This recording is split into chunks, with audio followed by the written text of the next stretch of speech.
you do. I bet I do too.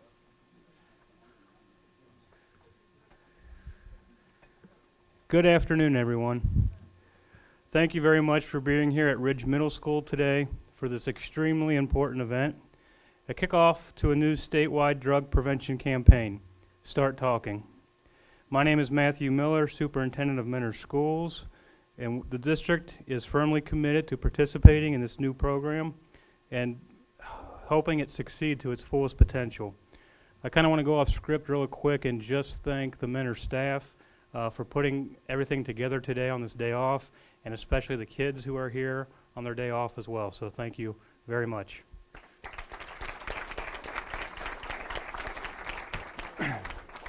On behalf of the Mentor Board of Education, staff, and students, we would like to thank Governor Kasich, Lieutenant Governor Taylor, who is here with us today, and the Ohio Department of Education for choosing Mentor Schools as a starting point for the Start Talking program. We are honored to be called upon to help. Thank you also to everyone who has joined us here today to start this important conversation in our community, especially members of the media who can reach thousands of people by sharing this message. We know that drug abuse knows no boundaries and seeps into all communities. We've experienced tragedies and deep loss right here in Mentor caused by powerful drug addiction. We cannot operate under the philosophy that it doesn't happen here, not in our community, because we know it does, and we've all been touched by that. In fact, we all have personal stories from our own neighbors, and sometimes ourselves, of people who have seen firsthand the powerful grip drugs can take over someone's life, and the terrible toll that weighs on their families. It's an experience they do not want to see happen to anyone else. None of us do, and that's why education in this regard is so important. Start talking, all of us start talking. Together as a community, parents, neighbors, teachers, administrators, students, emergency officials, mental health experts, and beyond, we can reach our kids. Today, when I look out upon this impressive crowd, especially on a day like this, I see a lot of familiar and influential faces from Mentor, not just the kids and the staff, but the police, sheriff department, fire chiefs, fire department, mental health experts from Crossroads and other places, our local lawmakers and elected officials, people who I know are already committed to drug prevention initiatives because they lead agencies we work with every single day. With our expertise and assistance, we currently begin drug prevention activities and discussions at our elementary schools, and these people are key to any of the success that we have. We also continue with age-appropriate programs through middle and through high school, but there's always more that we can do, and I think that's why we're here today. We appreciate the support from the state of Ohio in the Start Talking program and what they're going to offer to our kids and to our teachers and staff. Start Talking's main focus aligns with our values in Mentor Schools, emphasizing the importance of building relationships with our students and even possibly building trust, more trust than we have now. We want our students to have at least one adult in any of our buildings that they can trust and talk to. That trust, that conversation, has the potential to help a student who is on the fence make a good choice instead of a poor one. And one good choice instead of a poor one could be life-saving. We look forward to continuing our partnership with Governor Kasich, Lieutenant Governor Taylor, and the Ohio Department of Education to help empower our children to make good choices and resist negative temptations. Thanks again today for everyone being here, especially under the circumstances. And at this time, I'd like to introduce and turn the program over to Lake County Sheriff Dan Dunlap.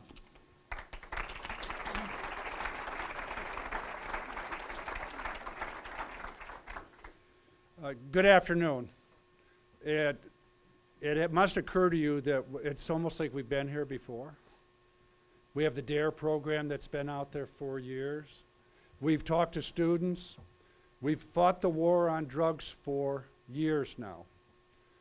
Why today? Because unbelievably the problem's gotten worse than ever with heroin on the street and the deaths that we're seeing. The experience says that in military terms, this is all hands on deck. That law enforcement will not be able to turn this around. We haven't been able to for all these years that we've fought the war on drugs. We know in law enforcement, and the State Patrol has a program going where there'll be mentoring and meeting with young men and women at sporting events before their games. For years, we've had SROs, school resource officers, talking to students. And we know that we need more than ever, we need parents. We need parents involved. And some of the research says, and I read an article interestingly the other day, excuse me, that said there's not too much more important than sitting down to dinner with your family. That it is shown that that has benefits for it, but it goes beyond asking about how was your day in school. Those meals with children involve asking you what you think the family should end up like. How is the family going to help each other successfully grow up, enjoy life, be happy, and fulfill their dreams eventually? So I'm encouraging parents to get involved in a deeper conversation about ethics, about drugs, and what it can do to you. We've been dealing with rehabilitation of drug offenders inside and outside the jail for years. And I tell them, if I approached you and said that I was going to take a needle, push something into your bloodstream that had a good chance of making you happy for a very short time and destroying your life, you would fight with me, physically resist having anybody do that. What we need to do is encourage kids that they will not do that to themselves. We're anxious to work with the governor and the state mental health people. We have a wonderful group that works with mental health issues. We look forward to working with the school system and with parents. And it is a hard fight. And Steve Trevasano and I talked earlier. Life is not easy. And we've been fighting this battle for a long time.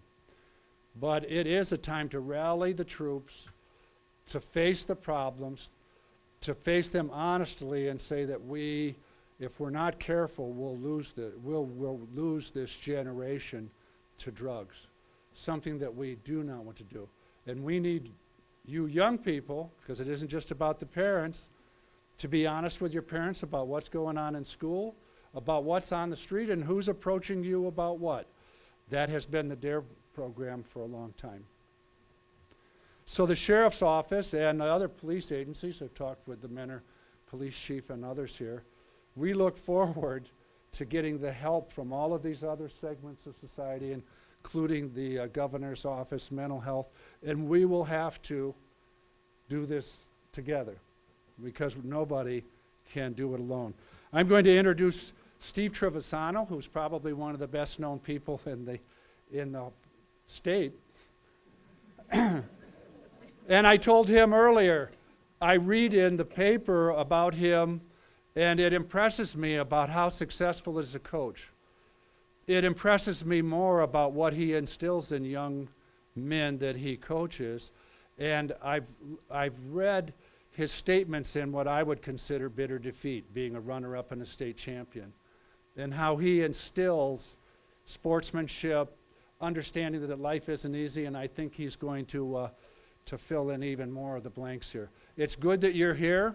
Let's work together, and if we each community fight this problem, we can at least keep the wolf at bay.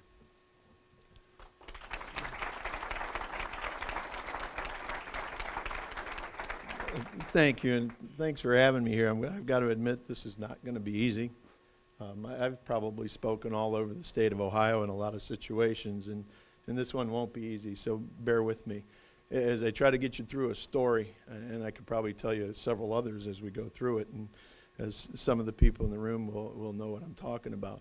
It kind of started back in 03 and 04 when this young man was our quarterback at Mentor High, and a beautiful kid, 6'3", strong-armed, decent student, good kid, was our quarterback and went on to college and became a starting quarterback in the Division I level and was successful.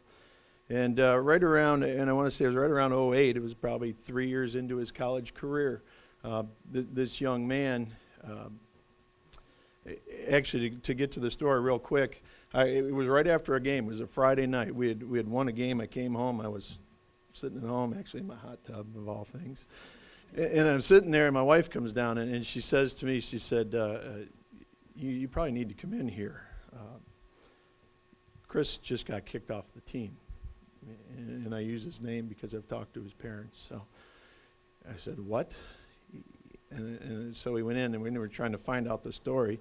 So as we go through the next 24 hours, we find out that he got removed from the team in his junior year as a very successful college quarterback because he stole from his roommates, stole their textbooks, and he sold them. He stole things and sold them. And then we find out he sold them so he could buy prescription drugs. And he got himself onto Oxycontin. And let me tell you, I was angry. I always tell my kids when they leave, don't embarrass us. You go there and you act like you were taught. So I'm thinking, oh boy, what did I do wrong? And about 5 days later, I'm watching a middle school football game on our field, and all of a sudden a tap on my shoulder, and it was Chris.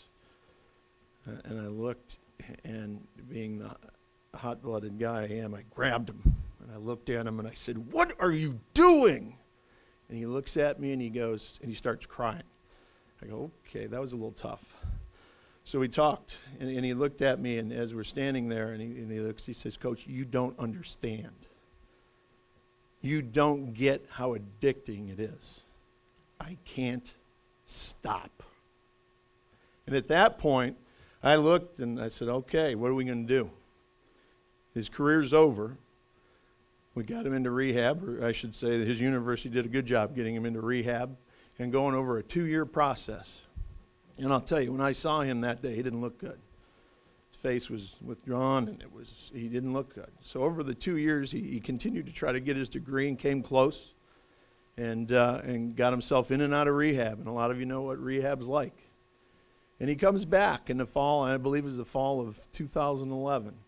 And he said, Coach, and it was towards the end of the season, I think we were into playoffs. He says, can I come around? We'd love to have you around. I want to throw. And he looked good. He was up throwing with our kids. He was going to try out for the arena team here in Cleveland. And he looked great. We lost our last game, and we collected the equipment on Monday. And I get this phone call. Coach, Chris is dead. I went, what? He's been with us for 3 weeks. Coach, he had a needle in his arm, and he was dead before he hit the floor from heroin. So now I'm wondering, as this coach who preaches and rants and raves on raising young men, what did I do wrong? And then I get a phone call the next day from his dad, who I happen to go to high school with. He says, Coach, will you speak at his funeral and do his eulogy? You try to do that. It was tough. It was probably one of the toughest things I've ever had to do, to say goodbye and then talk about this young man who I wonder, what didn't I do? And I wonder all the time, what more can we do? Well, I'm going to tell you this. It starts here, and it starts with all of us in this room. It starts down in a very early age. It starts with our parents talking to their kids. It starts with our parents caring. It starts with our schools saying, hey, this is what goes on. It really only takes one time. I could take a prescription drug one time and get hooked. That's all it takes. We need to talk from the beginning. We need to talk as a school district from the low levels on up, and we can't sugarcoat it. We have to understand, because all it takes is once. And it could be someone trying to come back through it. We can't get these kids out of rehab, and if you talk to all these people up, you know how difficult it is? We need to get it beforehand, and we need to stop it beforehand. And we need to do our jobs in all phases, as parents, as teachers, as coaches, as the government, taking care of that and saying from the beginning, we need to show them that life isn't easy, that if I'm tired, I don't have to just go take an energy drink and get it back. And I need to understand life's hard. And I need to show them. And from the beginning, we all need to talk to them on what is real. because it's very real. It doesn't matter where you're from. And I appreciate the opportunity. Hopefully I didn't stay too long, but it's real, folks, and we got to continue to talk about it and do our jobs in all phases, whether we're parents or administrators or teachers or coaches or Lieutenant Governor. So again, thanks for having me. Hopefully we got that. We're going to head over to Senator Eklund, who's going to go next. So come on up.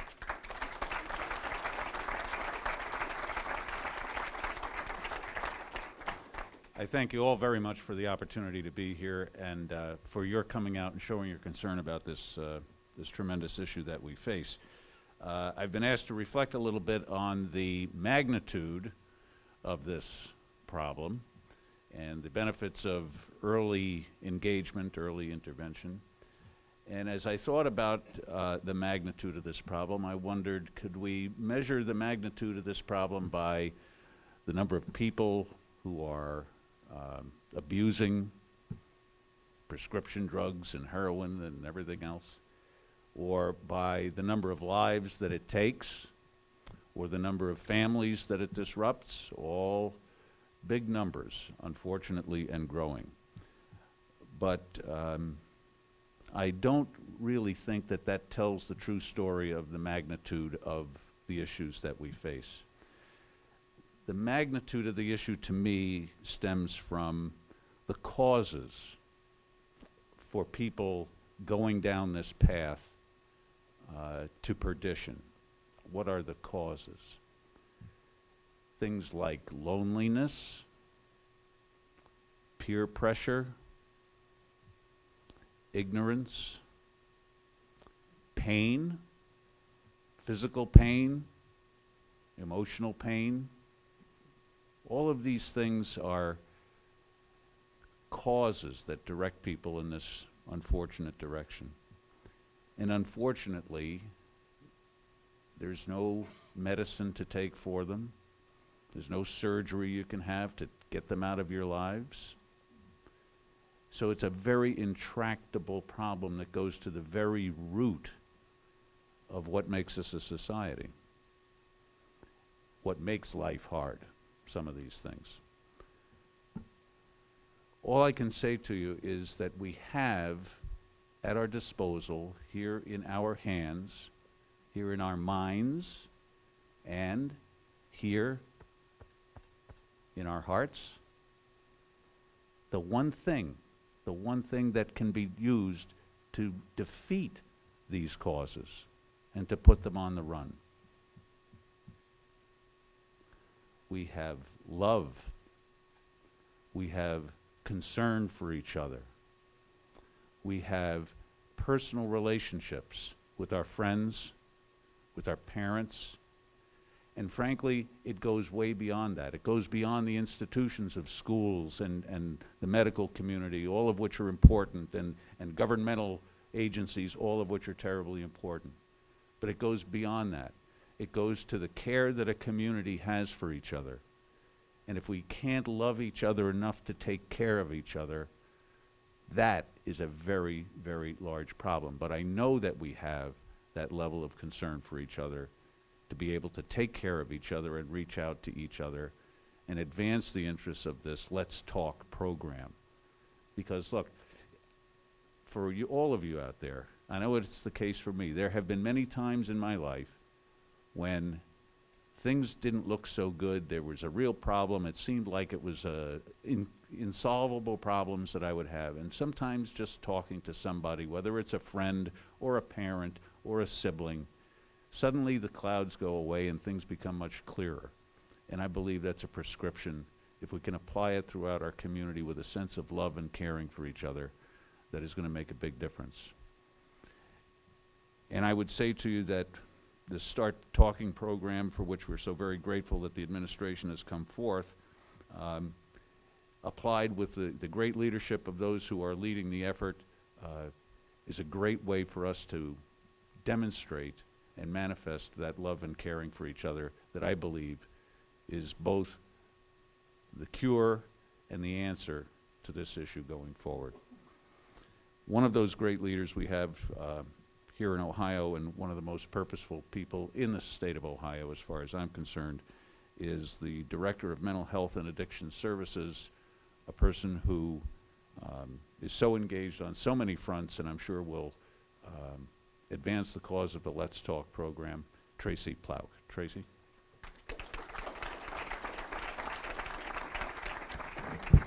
Good afternoon, everyone. Matt, I didn't tell you this, but years ago, I actually took my SATs at Mentor High School. My scores were nothing to brag about here. But yes, I'm from Northeastern Ohio. My mom is here today to watch. So wanted to say, first of all, that we are just so delighted that the governor and the First Lady have chosen to prioritize prevention for youth drug use as one of their key priorities. We were just actually recognized yesterday by a national organization for our prevention efforts here in the state of Ohio, and we really want to keep the momentum going, and we're very excited about Start Talking. There are many discussions underway in media all around the state about the need for treatment and how we don't have enough access for rehab, whether it's detox or different counseling services in various communities. And the heroin epidemic, prescription drug epidemic is very significant in many places in our state.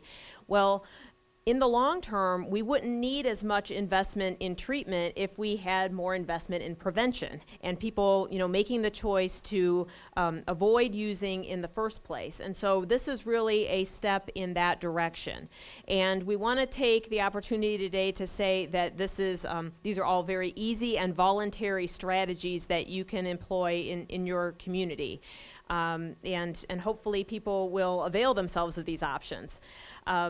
There are two main themes. The first one is resiliency and self-confidence and really building the strength among young people to be able to make a decision that's right for you for your healthy trajectory in the long term when you have the opportunity to make a decision to say yes or no, I want to try some kind of substance. And so the second theme is really to engage with adults in the community, parents primarily, but lots of other interested folks like first responders, the fire department's here today to talk about many people in our community interact with young people in roles of authority, coaches, other school professionals, including teachers, members of the faith community, et cetera. Really providing some ideas for all kinds of adults on how to get a conversation started, because it can be kind of uncomfortable. How do you actually just start talking with a 14-year-old about, prescription drugs? It might not feel natural. And so those are really the two areas of focus. Before I go into the four strategies briefly, I wanted to share that it isn't about long-term addiction all the time. There have been a number of these events in a couple of different places around the state, and one woman who has traveled with us is named Danielle, and she had two sons. She's actually 2 days younger than I am, so very, I think, has had a life of relative privilege, middle class, had these two boys, and next week will be the 3rd anniversary of her oldest son's death. He took one pill. He was not addicted. He was not dabbling repeatedly in the use of drugs. So it really is about an individual's ability to make a decision in that moment to do something that's going to be right and healthy for them, or to give in to peer pressure or other kinds of pressure that they might be experiencing. Some of the strategies I wanted to highlight today, the first one is called 5 Minutes for Life, and this is a partnership with the Ohio State Highway Patrol and other local law enforcement, sheriff's offices, local police departments to reach out to athletic directors of high schools and go in either before or after a practice and just spend 5 minutes talking about the importance of being a role model within that school. Oftentimes youth look up to people who are playing on the sports teams, and by providing a positive self-image, providing showing that you can make the right choices and be drug-free and alcohol-free, that's helping to influence other people within the schools. So that 5-minute discussion has already reached more than 6,000 young people across our state, student athletes, and it's going to be continuing. Here, Lieutenant Neff says that Perry High School has participated so far, and they'll be reaching out to other school districts in this area to see if there's interest for winter sports, spring sports teams as we go forward, just to do this brief but impactful program. This is not intended to take the place of DARE or any other programs that are occurring with local law enforcement. I know that there are many different collaborations underway, and having had the opportunity to visit Lake County earlier this year, I know that there's a number of different collaborations with schools, and so, I think that this is an augmentation to other things that are working today in the schools. The second project is called Building Youth Resiliency, and there's actually $1 million of federal resources that we're making available to provide some grants to schools that have at least 40% of their students enrolled in free or reduced price lunches. So we're trying to focus on those areas that have lower incomes generally relative to other districts in the state. And the purpose is to fund some evidence-based prevention programming for areas of the state that might not have that today. Our deadline for applications is February 14th, and we're hoping that we will receive quite a few very compelling proposals. The third strategy is called the KNOW program, K-N-O-W, and this is in partnership with the Drug-Free Action Alliance. On a bi-weekly basis, we are sending emails to parent networks, and this is through school districts that want to participate, and parents could just sign up through our website as well, which is at starttalking.ohio.gov. And you can receive just a brief email that talks about a different theme related to drug use and how to begin a conversation with your middle school student. So this is, the target age is 11 to 13 because that's oftentimes when young people are first confronted with an opportunity to make a decision about whether they should use a drug, whether it's prescription drug or alcohol or some other substance. And so we want to put some tools in the hands of parents that are quick, kind of teachable moments, how to get something started just casually in the home. At the same time, we send out a separate email to other interested adults that have on the same topic different talking points about how to begin a conversation, so that those two sets of adults in the community are receiving on the same theme, a little bit different set of messaging. So this could be used by pediatricians, faith leaders, law enforcement, others to try to help focus the community's discussion. That'll be offered through the school year. We'll probably take a break for the summer and then pick it back up in the fall. And we're really excited about that. Again, you can go to the website and anyone can sign up, but we're hoping that school districts through their parent networks will, volunteer to push the information out as well. The final program is called Parents 360 RX, and this is a video that was produced by the Partnership at drugfree.org, which is a national prevention organization. And the 11-minute video is intended to get a conversation started among adults in the community. It highlights the experiences of some parents and other family members that had no idea that their young person had a prescription drug addiction. And in some cases, these family members lost their loved one. In other cases, the person is in recovery and is doing much better, but every day, confronts the challenge of living with addiction. And so what we want to do is have different organizations show this brief video and then really talk about how this impacts all areas of the state. It isn't just economically challenged areas, it isn't just crime-ridden areas, it's really everywhere. It's in Mentor, Ohio, it's in Painesville, it's all over the place. And so so the idea there is to, at a PTO meeting, at a church event, at maybe a local opiate coalition or other groups, show the brief video and then talk about what actions can be taken locally to help evangelize the need to lock up prescription medications, or share the information with grandparents or other people in the community who might never, have this topic cross their mind. So I just very briefly shared the 4 strategies. There is much more information at starttalking.ohio.gov, so I'd encourage you to take a look at the website. At this point, I would like to introduce Orman Hall, who is the director of the Governor's Cabinet Opiate Action Team, and he is really the point person for our administration on tying all of the efforts related to prescription drug use and opioid use together from different perspectives within the cabinet.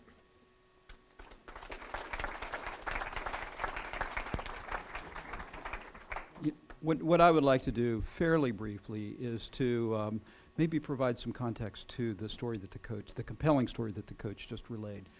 What I want to talk about is a phenomenon, and then I'm going to add a story. The phenomenon is tolerance.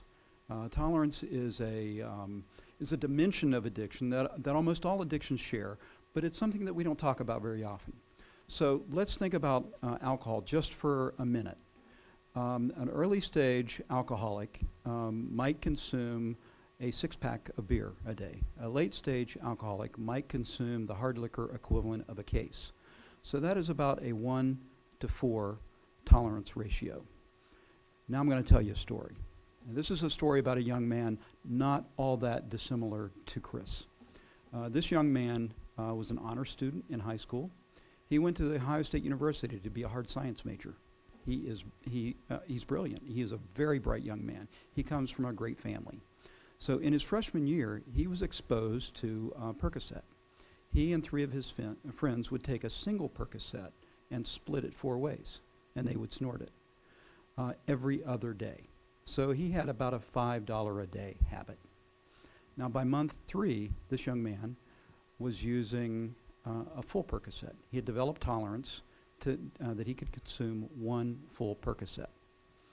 By month 8, he needed 5 Percocets just to feel normal, not to get high. 5 Percocets, 150 milligrams. So now his use has gone from 10 milligrams to 150 milligrams. And this is where it gets a little interesting. So at this 8-month level, this young man's use transitions from prescription opiates to heroin. And from month 8 to month 11, his use goes from 150 milligrams to 1,500 milligrams morphine equivalent in heroin. So if you look from beginning to end, his use went from 10 milligrams to 1,500 milligrams. That is a 150-fold increase from day 1 to the end of month 11. The reality is that as human beings, we may have an almost unlimited ability to develop tolerance for opiates. And if you haven't guessed by now, prescription opiates and heroin are the same thing. They interact on our they act on our brain in the same way. So the transition is really pretty natural. Prescription opiates on the street are about $1 per milligram. So when this young man was using 150 milligrams, he was spending $150 a day. Now how do you get $150 a day? You engage in activities that none of us would want to engage in. But at this point, he's engaged in a very compulsive disorder. And he transitions to heroin. So heroin is about 10 cents per milligram, 1/10 the cost of prescription opiates. But when he crosses this threshold, his use accelerates dramatically. And within 3 months, he's spending more money on heroin than he was spending on prescription opiates. And now he's exposed to a much, much more lethal substance because we can't predict. We don't know how strong heroin is. It varies dramatically from one batch to the next. And he's also using it at very high levels. Now, the good news is this young man is still alive. He's been in sustained recovery for 18 months. But he gets up every day and he thinks about using. So this young man is going to be struggling with his addiction for the remainder of his life. Opiate addiction is, without question, in my mind, the most serious form of addiction that our state and our society has ever struggled with. The United States as a whole uses 99%. With 4.5% of the world's population, we use 99% of the world's hydrocodone, 80% of the world's oxycodone, and 61% of all of the prescription opiates produced in the world. So we have tremendous work to do in the United States and in our state. I have to say I'm really proud of what we've accomplished here in Ohio. Over the span of the last 3 years, between the governor's office, the General Assembly, and the administration, we've closed a tremendous number of pill mills that just existed to push out prescription opiates. With the help of the healthcare community, we have developed prescribing guidelines for both the emergency department and in general practice. And what we've seen from 2010 to 2013 has been a 41% decline in the number of Ohioans exposed to high doses of prescription opiates. So prescription opiates and heroin work the same way. We need to make sure that there isn't a single Ohioan who doesn't understand the tremendous risks associated with the long-term use of prescription opiates and how lethal and dangerous heroin can be. And I think we're making tremendous progress, and I really appreciate your time here. Thank you.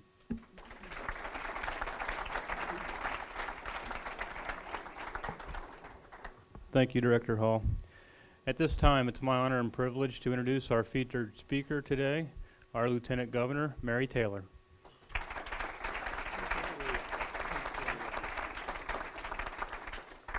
Well, thank you so much for being here. I especially want to thank our law enforcement officers who are here, our fire department, the sheriff.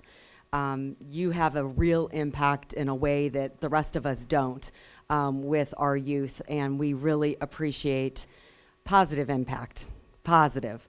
And we really appreciate your willingness to step forward on, I have to agree with Orman, is probably one of the most important issues we face as a state.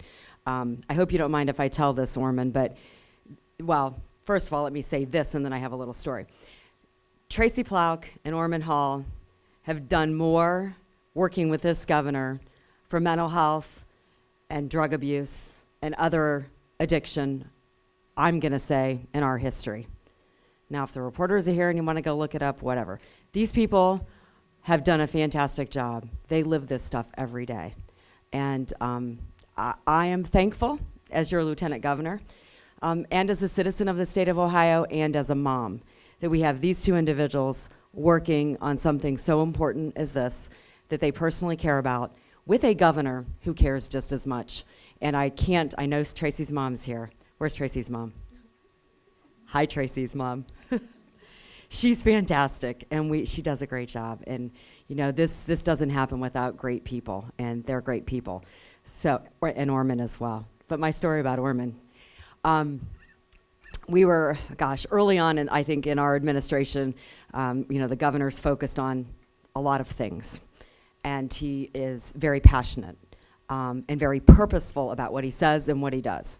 And I know very early on, opiate addiction was something that hit his agenda. He was invited personally to participate in an event, I believe in Scioto County, spoke to a mother who had lost, I believe, her son, a child, because of opiates, I believe, prescription drug abuse. And I think that's when the conversation, at least that I could see, started, and it may have started before that. Well, these two individuals, of course, here to my right, started immediately working on it, having conversations, and we have made tremendous progress. And we have good prescribing guidelines for physicians. It's frightening as a parent to understand the correlation between opiates and heroin. It's just frightening to understand what that correlation is, and then unfortunately how easy and cheap heroin is to get on the streets. So Orman's been working on the opiate task force and really making tremendous progress. But I will tell you, one day the governor asked him in cabinet, well, how's it going? And that was going well. But you did make one comment that as a parent I wanted to cry. We saw a slight shift in opiate addiction to heroin because they're so, am I repeating this correctly, Orman? Because they're so familiar, their effects are so similar. And again, I sat there, now I'm sitting there as a mom, not as the Lieutenant Governor, listening to this, thinking about how horrible this is. We see it on the news. We read about it in our newspapers. You know, and I've thought about the actor whose name I forget in New York, Hoffman. Thank you. I thought about what do I think about this, and it's gotten a lot of media attention. And apparently there was some arrest made, I haven't heard in the last 2 days, which I think is all good news. I think it's unfortunate that it takes that level of an individual that has that high a profile to draw the attention to this issue that this issue deserves. But then I say, you know what? It's better late than never. Kids, that's real. He had a real addiction. There was a time I think he proclaimed in his life he was drug-free. Rehab is tough. It is with you every day, every moment of every day. And the best way to avoid the tough life that's going to come with being an addict or a recovering addict, if you survive it, is to say no to begin with. And I know that's easy for us to stand up here and say this. I have a 22-year-old and a 19-year-old son, so I've been here.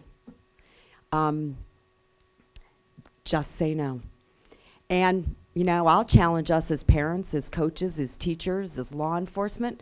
Let's give our kids an excuse to say no. And maybe it's, you know, more than my mom's going to ground me.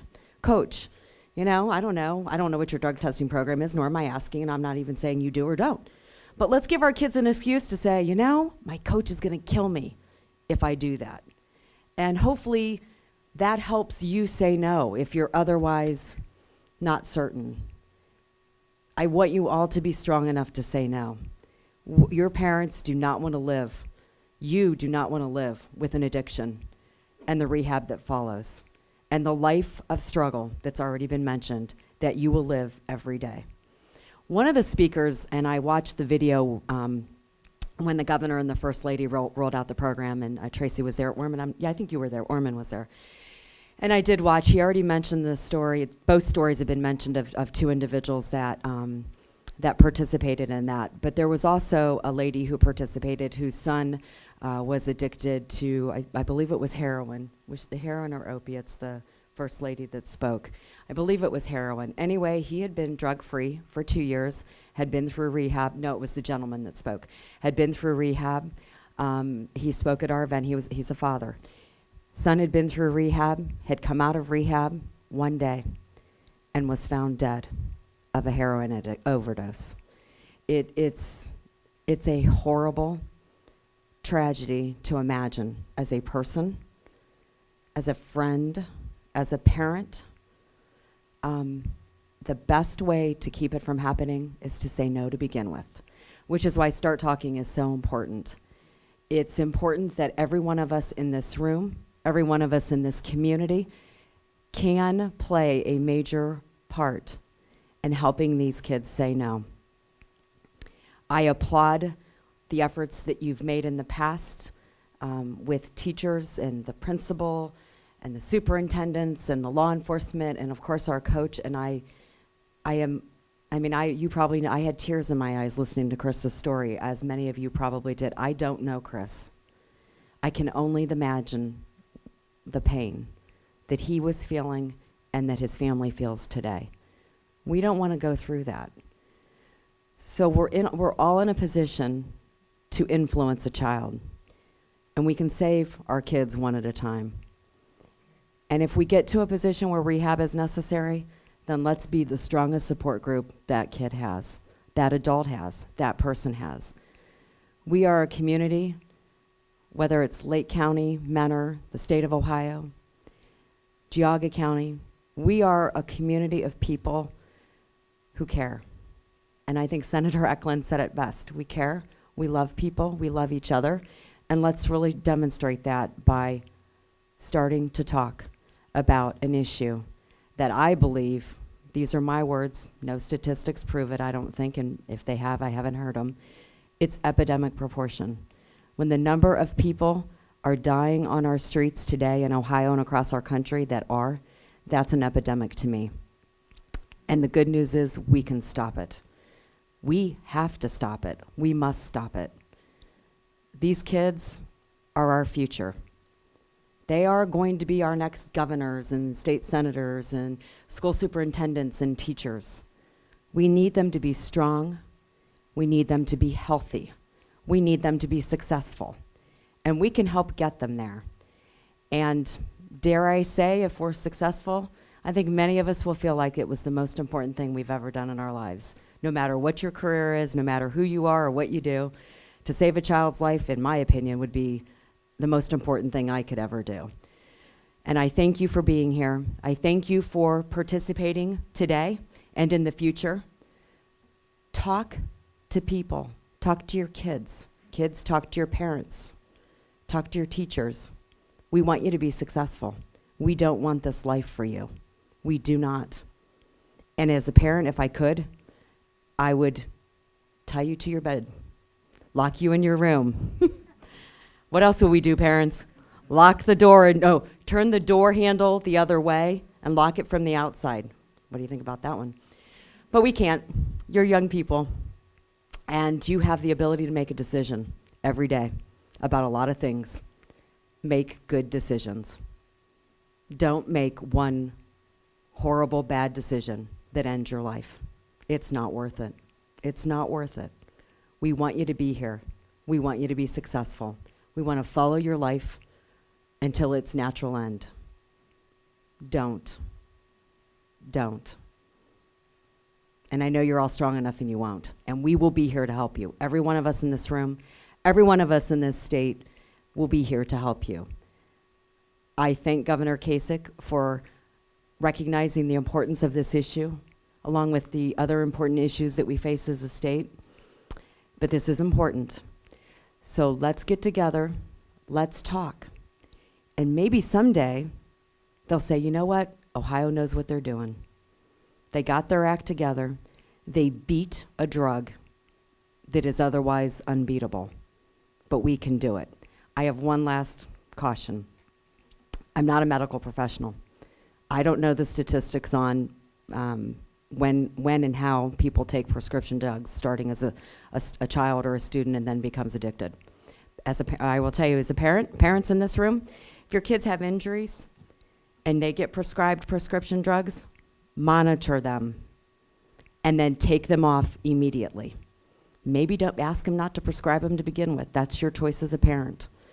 But don't start it in a way that seems very innocuous and innocent. Monitor them, monitor your own prescriptions. There are so many ways we can be successful as a community and a state. And I look forward to your guys' graduation. When is this? What year? 2018. All right, every one of you walking across that stage, every one of your friends, because you've had this same conversation with them, all of you on that stage, no losses, no sadness. It's not a good place to be.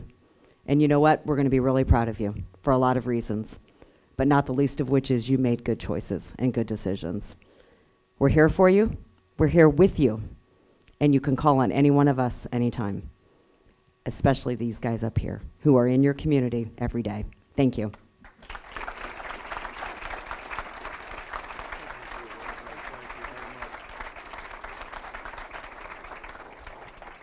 Thank you to our Lieutenant Governor and to the whole panel up here. Appreciate it very much.